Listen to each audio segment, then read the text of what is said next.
Ah, faut que je mentionne quelque chose, j'ai pas le choix. On est à la caméra, l'OHP vient de partir la caméra. Puis là, comment ça rec-tu, ça rec pas, parce qu'il y a juste un point rouge qui apparaît ici. Ben là, pas là, mais sur l'écran de la caméra. Quand ça rec. Fait que là, il dit, ah, je sais pas si ça rec. Je suis comme, mais oui, regarde, il y a un point rouge dans ma main. Il s'est reviré de bord, il a regardé ma main ici, puis il a fait, hein? Non, mais dans l'écran. Mon gars. Je suis drunk. Ah. Fait que, à travers mes bruits digestifs, Ouais? tu sais, on a eu les Geek Shows cette semaine. Ben, c'est ça. parlait, On a ben, fait des enregistrements. Hein. Un moment donné. Je sais pas quand est-ce que tu vas regarder ça, toi, à la maison. Je ne sais pas. Tu regardes ça quand tu veux, hein? Mais aujourd'hui, on a parlé... Tout le temps, de préférence.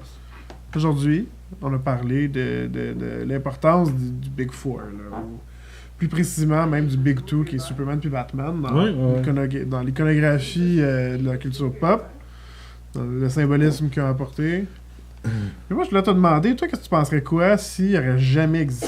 Parce que tu as sorti, tu sais, on parlait dans l'autre Mercredi Malheureux du fait que Superman a quasiment été bald. À la base, Superman, c'était Lex Luthor. Ouais, Puis en c'est ça. 6 ans, Il est devenu un il est super-héros. devenu Superman. Puis ils ont pris l'idée originale de Superman, qui était Lex Luthor en fin de compte, pour faire Lex Luthor le méchant dans la série de Superman. Dans le fond, c'est une histoire d'horreur, parce que dans ce temps-là, c'était populaire, les BD d'horreur. Ouais. Mais qu'est-ce qui serait arrivé s'il n'y avait jamais eu de Superman? Ça aurait jamais été publié. Jamais eu Superman, il n'existe pas. Ça veut dire qu'il n'y aurait pas eu Action Comics. Ça veut dire que plus tard, il n'y aurait pas eu Detective Comics. Parce que c'était avec l'argent de Action Comics qu'ils ont parti Detective Comics. Fait qu'il n'y aurait pas eu de Batman non plus si Superman n'est pas là. Puis c'est ça qui a donné le chemin pour tous les super-héros qui sont venus après. Fait qu'il n'y aurait jamais eu de super-héros. Mais c'est quoi ce genre de monde-là? Y aurait-tu des geeks encore? Qu'est-ce que les gens auraient trippé dessus?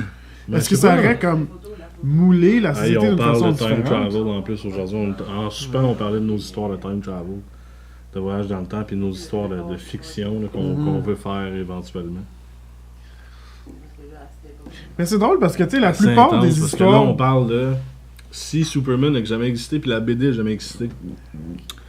Est-ce que il y a assez d'engouement dans le monde de la fiction puis de la science-fiction pour créer genre Star Trek dans les années 60? Ouais.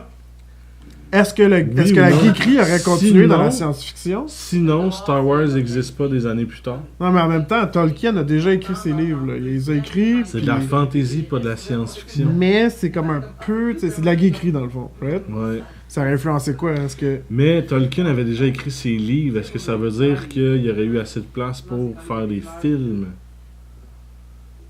Mais je sais pas, c'est ça. Est-ce que les... Est-ce qu'on met trop d'importance sur les super-héros ou est-ce que ça aurait eu vraiment ça aurait divergé totalement comment la société se comporterait? Y aurait-tu des jeux vidéo? Tu sais, juste l'idée d'être comme un enfant, puis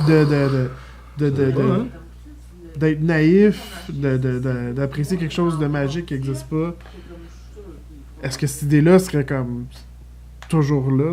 Est-ce que c'est humain dans le fond? Je sais pas, t'en penses quoi? Hein? Je sais pas, c'est tough. Mais ce que j'allais dire tantôt, c'est que la plupart des histoires de BD se passent dans un monde où il n'y a pas eu de super-héros avant. Ouais. Tu sais, right? Spider-Man n'existe pas dans les BD dans le monde de Spider-Man. Superman n'existe pas dans les bandes dessinées du monde ouais, de mais Spider-Man. dans Marvel, il y a une compagnie de BD qui s'appelle Blaze Comics. Puis ils ont fait après ça des BD de Blaze Comics. Ils ont publié sous le titre de Marvel. Marvel Blaze Comics. Fait que ça je me rappelle par contre. Fait qu'un monde de BD dans le monde de la BD. Il y avait de la BD dans le monde de la BD. Puis ils ont fait Chris, le monde s'intéresse à la BD dans le monde de la BD. Ouais. Fait qu'on va faire cette BD-là. Puis ils ont fait la BD Blaze Comics. Ça n'a jamais marché, hein? Non, mais tu sais, comme. On Mais moi, s'entend je me que suis dans toujours- DC Universe, là, présentement, il n'y a pas de bande dessinée dans le monde de la BD sur Moi, j'ai Superman. toujours J'ai un bon voulu- point. j'ai un bon Oui, point. oui, vas-y. Puis, toutes plein de choses vraiment fucked up arrivent dans ce monde il n'y a pas de BD de Superman dans le monde de Superman. C'est glauque, quand même. On peut s'entendre, là. C'est pas comme un Happy Land. Ouais. Fait que peut-être que c'est aussi un nod, un clin d'œil à qu'est-ce qui arriverait dans un monde pas de bande dessinée. Peut-être. Moi, j'ai toujours voulu savoir, puis j'aurais toujours voulu, à vrai dire, je vais recommencer par là, j'ai toujours voulu que dans le monde de Marvel, les bandes dessinées, ce soit des BD de DC. Puis dans le monde de DC, les BD sont des BD de Marvel. Ouais, ça serait nice. Ça serait cool, ça serait tellement débile. Ouais, il lit Spider-Man pendant que... Superman lit des BD de Spider-Man, puis comme, that's a real superhero. Mais est-ce que le super-héros serait juste venu plus tard? Tu sais, il y a eu les comics, là, dans les newspaper strips, là. Ouais, mais c'est pas mal. À un moment donné, ça serait comme devenu une BD. Plein de poils de chien, dégueulasse. Ça serait devenu un super-héros. Ben, c'est là que ça a commencé à la base. Hein. Dans les premières BD, c'était des journaux. Ouais. La première Action Comics, la formule de bande dessinée, là, avant que ça soit Action Comics, vraiment une bande dessinée, c'était dans les journaux. Puis c'était des pages entières avec des panels là, qui étaient dédiées à une histoire. Avant qu'ils puissent se dire on va faire une BD dédiée justement juste, un journal dédié juste aux bandes dessinées. Puis que là, la formule de la bande dessinée est née. Fait que peut-être que le super-héros serait arrivé no matter what. Peut-être que Submariner ou Namor, c'était un personnage qui était dans la tête de quelqu'un avant que Superman existe. Mais je pense qu'il aurait toujours été là, no matter what. Mais tu sais, est-ce que... Parce que pense-y, là, comment il s'appelle le gars super connu qui faisait de l'art dans les années 70, de la banane, là. Les soupes Campbell. Ouais. Comment il s'appelle, lui? C'est un Montréalais, là. Non, c'est pas un Montréalais. Les soupes Campbell? Ben oui, c'est un Montréalais. Non. Oui, c'est... Non.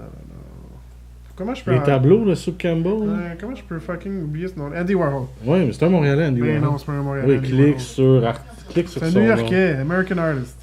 Oui, mais il est né... Aux États-Unis. Il est né aux États-Unis? Pourquoi tout le monde me dit... Il a habité à Montréal. Pennsylvania. Mais il a habité à Montréal. Non, mais par rapport à nous autres, zéro. Pour de vrai? Ouais. T'es sûr qu'il a jamais habité à Montréal? Quelqu'un qui t'a dit des jokes. Non, il n'a jamais été à Montréal. Je fais un pomme F, Montréal. Zéro dans sa vie. Ah ouais? J'étais sûr qu'il y avait un rapport avec... En tout cas... Il est venu à Montréal. Ouais. Tu sais, Andy Warhol, il a fait... Ouais. Une bière. On le connaît bien? Oui. Tout son art est basé sur la bande dessinée. Ouais. Tout son art est basé sur la sérigraphie, mais aussi, tu sais, l'icône qu'un peu Superman a créée, puis peut-être que lui, il aurait jamais été inspiré pour faire ses grandes œuvres d'art. Il aurait jamais comme modifié la culture pop comme qu'il l'a fait. Parce que les répercussions sont grandes, là. Mais c'était un geek à la base, Andy Warhol. Hein? Moi, je pense que oui. Ouais. C'est fou quand tu y penses, là. Mais tu sais, si Tolkien n'aime pas la mythologie norse au point qu'il l'aime, il crée pas son monde. Tu sais? Ouais.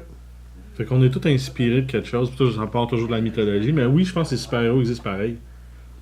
Tant qu'il y a une mythologie, les super-héros existent. Parce que les héros existent. Super-héros, c'est une formule. Là. Ouais, puis la science-fiction, je veux dire, Isaac Asimov il a écrit son premier livre, La Fondation, en 1934, fait que peu importe, les héros existent, les super-héros existent. That's it, that's all. Ouais, no matter what, les super-héros, c'est une création humaine qui va toujours exister.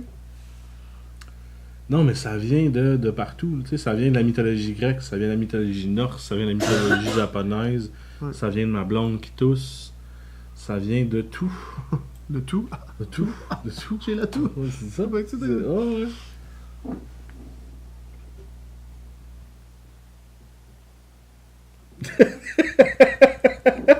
Kill it with fire.